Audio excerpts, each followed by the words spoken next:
wabarakatuh. Salam sejahtera untuk kita semua. Bapak-bapak, ibu-ibu sehat? Prolanis Mitra sehat? Tepuk tangan.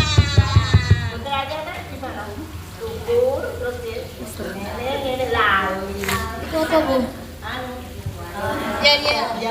Oh.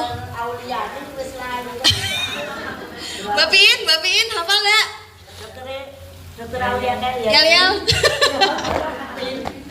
Oke. Alhamdulillah sehat semua ya Ibu Bapak-bapak. Semangat. Semangatnya lemes banget ya. Semangat. Nah, semangat untuk kita semua, sehat kita semua ya. Jadi hari ini kita akan berdiri ya ibu-ibu, bapak-bapak. Kita akan belajar mengenai pemeriksaan lab. Kalau kemarin itu kan penyakit, gejala penyakit. Nah sekarang kita belajar mengenai pemeriksaan lab ya. Sama-sama belajar ya ibu-ibu, bapak-bapak ya. Nah, siapa di sini yang paling lama ikut Prolanis? Ada yang 5 tahun? 10 tahun? Amin, sehat ya ibu bapak-bapak ya. Semoga sehat semua sehat selalu. Jadi Prolanis itu diadakan dulu pada saat itu ya Askes kalau nggak salah ya. Awalnya kan Askes, terus berubah menjadi JKN, Jaminan Kesehatan Nasional, lalu badannya adalah BPJS. Namanya sebenarnya program JKN, bukan program BPJS. BPJS badan keuangannya aja. Nah, kalau misalkan sudah ada yang lebih dari 5 tahun Prolanis, berarti tahu dong singkatan Prolanis itu apa? Ya betul ya, program pengelolaan penyakit kronis. Tujuan diadakan program ini agar bapak-bapak, ibu-ibu sehat semua, tidak terjadi komplikasi. Karena apa? Karena dinilai adalah perkembangan penyakitnya. Ya, dievaluasi, diobservasi penyakitnya setiap bulan. Ya. Tujuannya apa sih Prolanis diadakan? 1. Yang kedua. Yang ketiga. Ini tugasnya pemerintah. Kalau misalkan jenengan semua sehat, tidak ada komplikasi, pemerintah uangnya rak kelong. Jadi uangnya pemerintah itu bisa digunakan untuk biaya pendidikan ya, pemerataan pendidikan dan pembangunan. Nah, lalu penting nggak sih pemeriksaan itu berkala? Ada nggak sih yang di sini yang kelong nggak periksa 1 bulan, 2 bulan? Ada. Alhamdulillah. Ada. Kalau misalkan nggak kontrol 2 bulan nanti ditelepon loh sama Mbak Piin ya. Halo Bu, kenapa kok tidak periksa? Bu, kenapa tidak persiapan? Jadi kami itu cerewet bukan karena kami ingin jadi kami cerewet supaya tujuannya adalah jenengan semua sehat. Kan gitu. Nah, perlu nggak sih deteksi dini? Perlu. Jadi pemeriksaan berkala itu fungsinya untuk deteksi dini. Diketahui, oh saya sakit gula, saya sakit hipertensi. Kira-kira sih udah komplikasi atau belum ya? Nah itu perlu deteksi dini. Dengan deteksi dini, kalau misalkan ditemukan komplikasi ringan, dapat diketahui dan ditata laksana dengan baik agar jenengan nanti kembali menjadi sehat. Ya. Lalu evaluasi pengobatan. Kok dievaluasi pengobatannya? Emang jenengan mau minum obatnya banyak terus mau nggak? Nah, evaluasi pengobatan itu diperlukan kalau misalkan jenengan memang nanti sudah bagus, stabil, obat akan mulai dikurangi bertahap. Ada nggak yang di sini suka menghentikan pengobatan tiba-tiba? Tanpa kesempatan dokter, tanpa kesempatan dokter loh ya. Jadi kalau misalkan mau menghentikan harus konsultasi dulu. Kalau memang keadaannya ternyata baik, bagus secara lab, secara klinis, ya monggo. Tapi harus konsultasi ke dokter ya. Jangan sampai tiba-tiba aku bagus ki bulan September ini aku nggak minum obat, tiba-tiba nanti bulan Desember gula darahnya tuing naik, HB1C naik, nanti takutnya terjadi komplikasi ya. Nah, motivasi nih, kenapa motivasi apa sih ke Prolanis? Banyak temen ya. Motivasinya tuh kalau sendirian, coba ibu-ibu bapak-bapak senang di rumah dewean apa di sini bareng teman-teman. Nah, kalau kita punya teman, kita ketawa gitu, nanti apa? Endorfinnya meningkat. Dengan endorfin meningkat, tensinya akan turun, gula darahnya akan turun. Kalau di rumah sepaneng, yo. Jangan usah di rumah sepaneng. Jadi enak ngobrol, diskusi mengenai penyakit. Ada yang bagus nih, aku bagus loh HB1C-nya. Itu bukan sombong ya ibu ya, itu memotivasi. Ada beberapa pasien di sini yang saya lihat tuh memang HB1C-nya dari dulu sampai sekarang bagus terus. Nah itu saya bilang, nyun tolong dimotivasi teman-temannya supaya gaya hidup sehat ya. Fungsi dari Prolanis di sini adalah itu. Nah sekarang kita berbicara mengenai evaluasi. Evaluasi di sini adalah melakukan pemeriksaan rutin ya. Di sini pemeriksaan yang untuk gula itu memang lebih detail ya. Jadi sebulan sekali harus periksa. Karena apa? Yang dinilai adalah gula darahnya. Kalau misalkan tensi kan yang dinilai kan hanya tensinya toh ya, tidak perlu pemeriksaan lab, tapi tetap 6 bulan sekali diperiksa. Kenapa? Agar mengetahui komplikasi gitu ya. Nah kira-kira nih kalau misalkan pemeriksaan darah setiap bulan kan paham ya gula darah puasa ya. Kira-kira nih kalau misalkan gula darah yang 6 bulan sekali apa aja ya?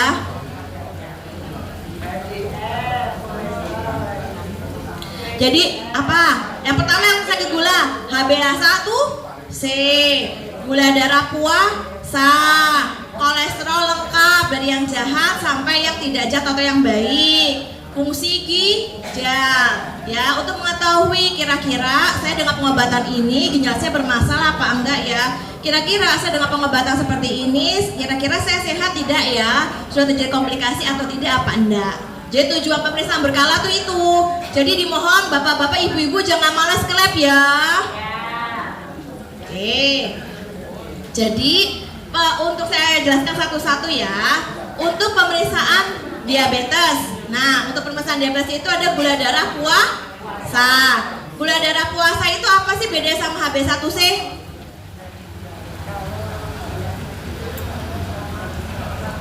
Ya. Jadi gini, kalau gula darah puasa itu kita hanya menilai jangka waktu dekat. Kalau HB1C kita menilai jangka waktu panjang. Di rata-rata nih, kira-kira gimana? Kenapa sih dilakukan HB1C pemeriksaannya? Kenapa tuh nggak gula darah puasa aja? Kenapa? Udah pinter-pinter sebenarnya, saya nggak usah jelasin, sudah sering kok yang ketemu yo. Kenapa? Karena saya suka sering menjelaskan. Pasien itu pintar-pintar loh. Pasien itu pintar-pintar. Jadi nanti kalau misalkan saya mau cek gula darah puasa, berarti saya nanti makannya selama seminggu ini makanya dikontrol. Nanti gula darah saya, wah kayak bagus rapotku apik kan gitu kan ya. Habis itu ya wes aku mau sembarangan aja kan gitu. Nah nanti HB1C-nya nanti akan terlihat bagus atau jelek. Pindah sana ya. Nah sekarang refreshing. Gula darah puasa itu normalnya berapa tuh ibu-ibu, bapak-bapak? Ini rasa dengklok ngene. Gula darah puasa 80 sampai 110. 110 sampai 125 itu ambang batas. Di atas 125 itu disebut dengan sakit gula atau diabetes. Ya. Jadi ada nilai ambang batas, gitu ya. Lalu HB1C itu normalnya berapa ibu-ibu? 5,5 sampai 6,5. Paling bagus kalau di bawah 6,5. Tapi BPJS tahu nih, kebiasaan Indonesia kok makannya nasi. Jadi nasi itu kan lebih jelek ya dibandingkan kentang atau singkong, maka dinaikkan sama dia kadarnya jadi sekitar 7. Kalau misalnya BPJS punya patokan di atas 7 atau di bawah 7. Tapi kalau secara WHO itu nilainya ada 5,5 sampai 6,5. Nah, sebenarnya secara klinis HbA1c itu diperiksanya itu 2 sampai 13 kali. Kalau di negara maju gitu. Tapi kan kaitan dengan efisiensi dia, ya nanti dimari Pak Prabowo nanti untuk kesehatan ini. Kalau misalkan HbA1c diperiksa 3 bulan sekali ya cukuplah 6 bulan sekali kita bisa mengevaluasi kok kalau misalkan gula darahnya baik atau buruk atau biasa-biasa saja ya. Jadi perbedaan itu ya udah tahu ya. Kalau gula darah puasa itu menilai gula darah jangka pendek, kalau HbA1c menilai gula darah jangka panjang. Tujuannya sama ya, tujuan itu adalah memantau apakah gula darahnya terkendali apa enggak, apakah pengobatannya tepat atau enggak. Ada nanti gini, dokter saya tuh udah minum obat, maka saya sudah terkendali kok gula darahnya belum bagus, berarti itu evaluasi pengobatan, berarti pengobatannya belum tepat ya. Lalu apalagi sih yang diperiksa terutama untuk dua-duanya nih, untuk diabetes sama hipertensi selain HbA1c? Lemak ya, lemak itu ada lemak baik sama lemak jahat. Yang lemak baik apa ibu-ibu? Ya HDL. Kalau HDL-nya tinggi bagus apa enggak HDL-nya? Kalau HDL-nya tinggi bagus atau enggak? HDL itu lemak baik. Jadi kalau misalnya HDL-nya bagus berarti bagus. Kalau LDL-nya bagus, LDL-nya tinggi bagus apa tidak? Ya. Jadi lemak itu ada 2, ada lemak yang baik, ada lemak jahat. Lemak baik HDL itu baik. Kalau lemak jahat itu kolesterol, LDL dan trigliserid ya.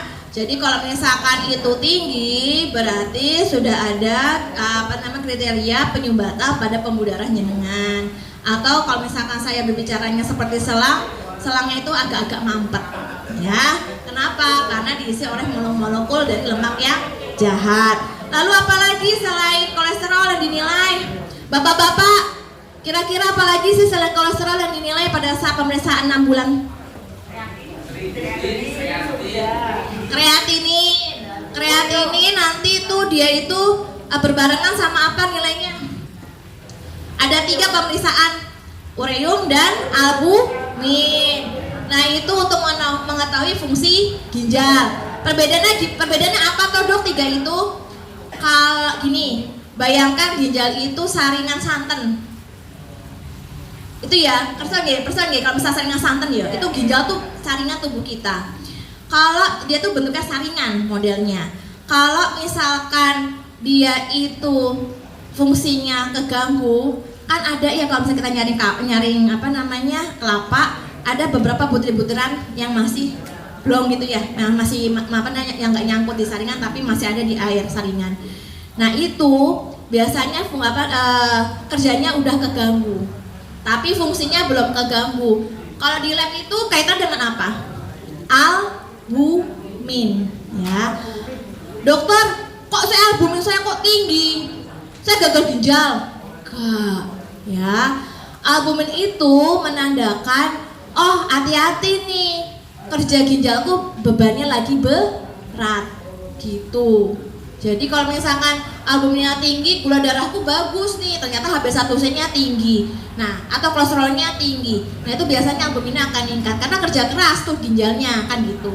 Lalu kreatinin itu kaitannya dengan apa? Kalau kreatinin tinggi itu berarti sudah menandakan fungsi ginjalnya terganggu. Tapi nanti kita menilainya itu gagal ginjal apa enggaknya enggak dari kreatinin langsung loh ya. Nanti ada rumusnya. Namanya laju filterisasi glomerulus LFG atau GFR. Itu nanti ada derajatnya. Belum tentu kreatinnya. Misal laki-laki kreatininnya normalnya berapa tuh? 1,1 sampai 1,5. Nah, dok kalau misalkan saya kreatinin saya itu tinggi 0,1 sekian lah peningkatannya.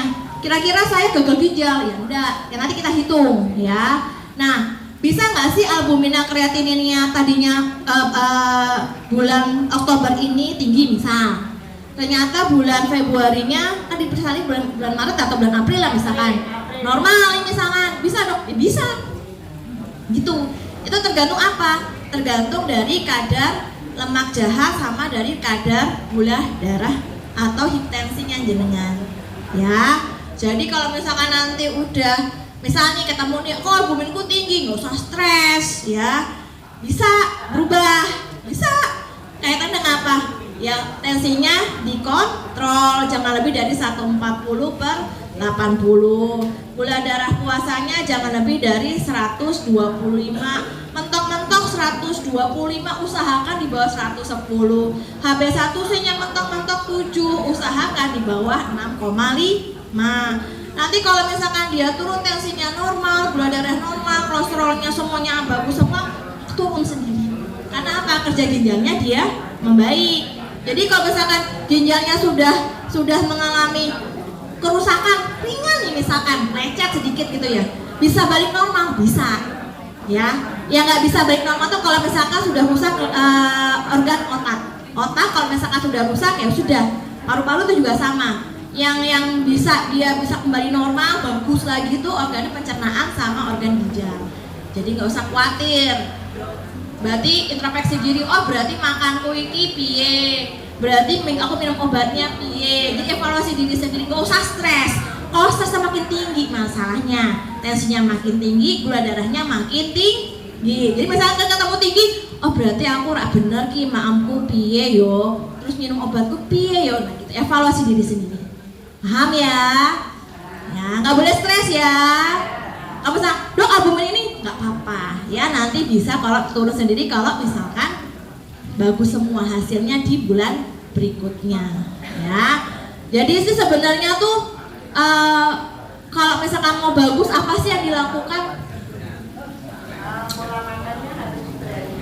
Ya betul. Yang pertama adalah pola makan. Ya, gaya hidup tuh dari pola makan. Jaga mulut. Mulut yang mau dikunci. Kalau misal belum waktu makan ya jangan makan. Sudah mulai rajin membuat menu makanan. Kenapa? Dengan kita membuat menu makanan kita bisa dapat mengevaluasi diri sendiri. Ya bodoh kalau misalkan diajak gini ya berarti saya nanti besoknya harus puasa. Misal, Bu Aryani diajak jalan-jalan, makannya makan enak nih seafood misalkan gitu toh. Atau misalkan saya mau nanti makannya makan di restoran misalkan ya sudah, nggak apa-apa sekali-kali yo, namanya manusia ya. Tapi besoknya seminggu berikutnya harus makannya ditata, dijaga. Yang pertama makanan, yang kedua apa ibu bapak-bapak? Ya, istirahat yang cukup ya 6-8 jam. Yang ketiga apa ibu-ibu, bapak-bapak? Olahraga. Berapa menit sih seminggu olahraganya? 150 menit. Ya, 150 menit per minggu. Terus yang keempat apa ibu bapak-bapak? Manajemen stres. Manajemen stres. Yang terakhir adalah teratur minum obat. Jadi minum obat itu terakhir saja nih. Sebenarnya kalau misalkan jenengan dari 5 itu 4-nya sudah tertata dengan baik, otomatis obatnya pasti turun dosisnya. Ya. Minum yang banyak iya air putih ya gitu. Paham ya ibu bapak-bapak ya? Jadi nanti kalau misalkan agak-agak tinggi-tinggi sedikit, hasilnya jangan stres. Kalau semakin stres nanti tensinya semakin naik, gula darahnya semakin naik, pembuluh darahnya semakin kental. Kan gitu, kalau kental nanti komplikasi kemana-mana gitu ya. Ya, semoga ini dapat bermanfaat ya. Ini saya buka 2 pertanyaan. Monggo ibu-ibu bapak-bapak kalau ada yang mau bertanya silahkan. Insya Allah saya jawab. Kalau nggak bisa saya jawab nanti saya WA aja. Silakan. Ya kebetulan saya membawa hasil saya pada bulan April yang lalu. seperti yang tadi dikatakan dokter, albumin urin kuantitatif. Yang kebetulan pakai dokter putih, jadi tidak ada. Nah ini kok saya ada tandanya, berarti kalau nilai rujukan itu kan tidak boleh lebih dari itu ya dok, 0 sampai dengan 20. Lah kok saya 60.10, berarti kan terlalu kelebihan. Ini yang saya tanyakan. Kalau untuk kolesterol HDL itu kurang 60, tidak boleh lebih dari 50. Saya 42, ini juga ada tandanya.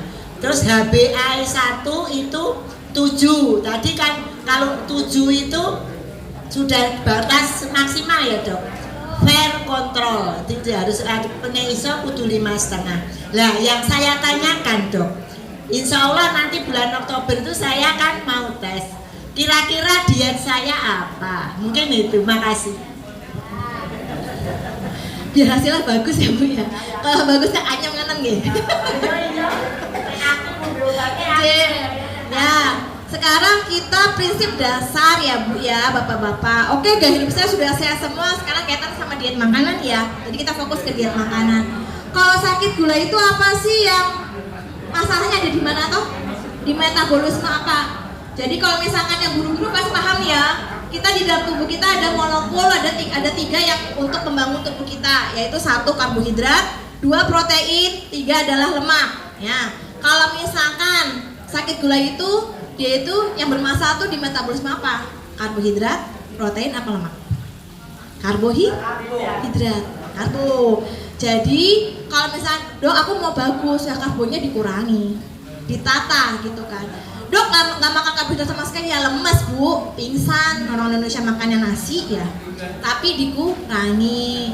Kalau misalkan jenengan mau nata, saya selalu bilang sama pasien-pasien di Mitrasat atau dimanapun, mindsetnya sudah mulai dirubah. 1 piring itu perbanyaklah protein, ya. Nasinya seperempat, sayurnya sama buah-buahnya 1/3. Nah, proteinnya juga 1/3. Ya, jadi ya sekitar ya hampir 2/3 lebih sedikit lah ya, kayak gitu kan, supaya 1 piring itu jadi 1 bagian gitu Bu ya. Nah terus apa aja sih kalau bisa raw food? Apa tuh raw food? Raw food itu makanan tanpa olahan ya. Contoh nih, apa namanya, tepung itu lebih jahat dibandingkan nasi apa enggak toh? Lebih jahat. Jadi karbohidrat itu beras. Jadi kalau misalkan orang Jawa tuh apa Bu yang beras warna coklat tuh bekatul ya.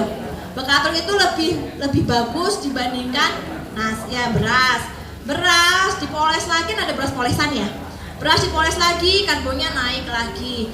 Dibikin tepung, karbohidratnya dia indeks glikemika akan lebih tinggi. Jadi kalau bisa makan ya telo, ya puhung, ya jagung, ya nasi ya beras, jangan dibikin tepung-tepungan gitu.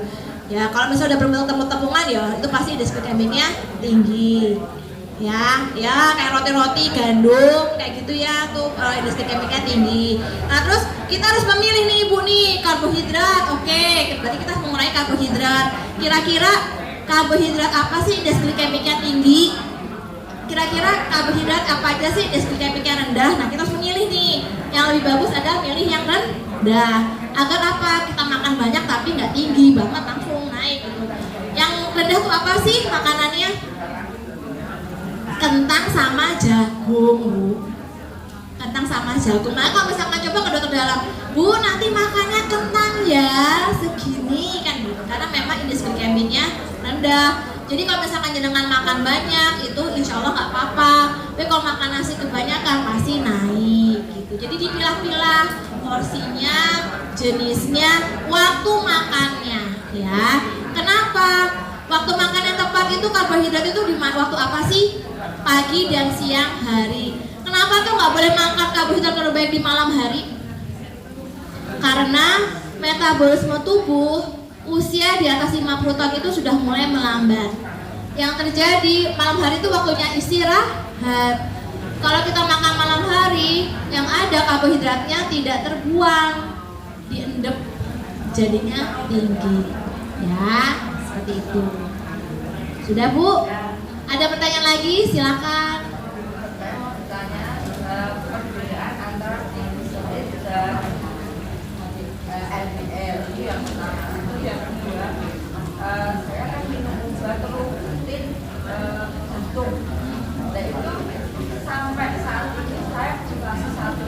Apakah bisa berhenti gitu loh? Itu apakah bisa dihentikan atau berhenti atau harus bagaimana? Pertanyaan pertama, lemak, kita ngomongin lemak jahat ya. Lemak jahat itu ada 3, LDL, kolesterol, dan trigliserid ya. Itu nanti kaitannya perbedaannya adalah dengan cincin, bentukan cincin lemaknya ya. Dan itu kaitannya dengan pengendapan di darahnya. Perbedaannya tuh itu sebenarnya. Nah, jahat apa? Ya jahat ya mas, semua sama-sama jahat ya. Tergantung dia itu penyumbatannya ada di mana. Kalau misal penyumbatannya ada di bagian perifer, di tangan, kaki, ya palingan kemeng, kebas, kesemutan kan gitu. Tapi kalau misalkan yang jahat, kalau misalkan dia masalahnya ada di pembuluh darah besar, yaitu di jantung dan ada di mata. Ini perbedaan itu Bu. Nanti kalau bisa saya jelaskan kuliah 1 semester itu. Soalnya nanti kaitannya sama biokimianya soalnya ya. Jadi kaitannya sama bentukan cincinnya, dia itu perbedaannya tuh gitu. Nah terus, dok kira-kira kalau misalnya saya sakit jantung, apa perlu saya stop obatnya? Dievaluasi gitu. Dievaluasinya apa jantung itu? Pemeriksaannya adalah eko dan EKG. Nanti dilihat fungsi injeksi jantungnya, fungsinya berapa persen sih? Kalau misalkan lebih dari 90%, itu biasa dikasih dosis pencegahan. Kenapa tuh dok nggak dihentikan, harus pakai dosis pencegahan segala? Karena semakin usia pembuluh darahnya semakin kaku, tidak elastis. Apabila tidak diberikan pencegahan, kan jenengan bukan robot ya, emosinya kalau robot kan stabil. Nah makannya bagus, olahraganya bagus, tapi manusia itu kan stres emosionalnya tinggi. Pada saat stres, pembuluh darah kaku, kalau nggak dikasih obat, nah itu jadi masalah. Kalau robot, ya segitu aja, ya dia nggak punya emosi, jadinya pengaruhnya di situ. Emosi itu pengaruh besar ke pembuluh darah. Jadi nanti monggo silakan kalau misalkan memang ternyata sudah bagus, dengan syarat ya 6 bulan bagus, tensinya jantungnya bagus, semua nanti di eko atau di EKG ulang, gitu. Iya, periksa lagi untuk di eko. Iya, nanti dievaluasi terkait tekanan darahnya ya Bu ya. Ya sama-sama. Satu pertanyaan lagi, silakan Bapak. Yang termasuk apakah misalnya yang belakang termasuk terigu gandum Iya, jadi kalau misalkan semua tepung ya Pak, kentang, gandum, beras, ketan, tepung-tepungan ya. Kalau dia dibikin jadi tepung, dia indeks glikemiknya akan meningkat dibandingkan dia aslinya. Semakin dia dipoles, semakin diolah, dia semakin tinggi. Makanya kenapa bekatul itu bagus banget Pak. Ya, sekarang jarang ya, jarang. Kenapa zamannya saya dulu pas masih anak-anak masih dikasih bekatul sama mbak saya. Karena itu seratnya tinggi, vitamin B1, B6, B12-nya tinggi, dan indeks glikemiknya rendah. Makanya kenapa orang zaman dulu jarang sakit gula, jarang sakit jantung, karena berasnya nggak dipoles, gitu. Nah, itulah perbedaannya. Sudah Pak? Oke. Sudah cukup ya ibu-ibu, bapak-bapak?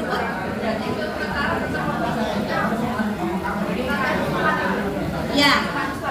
Diminum terus, nanti dievaluasi, nanti saya lihat statusnya jenengan. Kalau misalkan memang ternyata stabil, dikembalikan ke status untuk dievaluasi. Yang berkenalok obatnya kurang ya.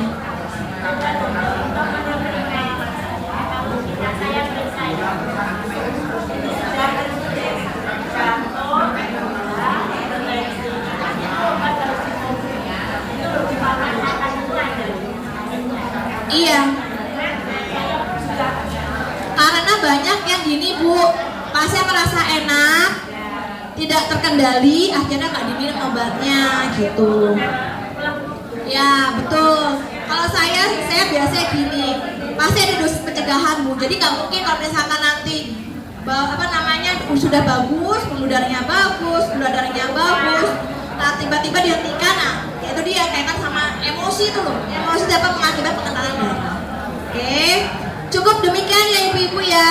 Semoga bermanfaat. Nanti ilmunya bisa di-sharing dengan teman-teman, saudara-saudara di rumah.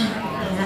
Terima kasih banyak. Mohon maaf jika ada khilafan dari saya, kata-kata yang kurang berkenan. Wassalamualaikum warahmatullahi wabarakatuh.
Dua,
Oh.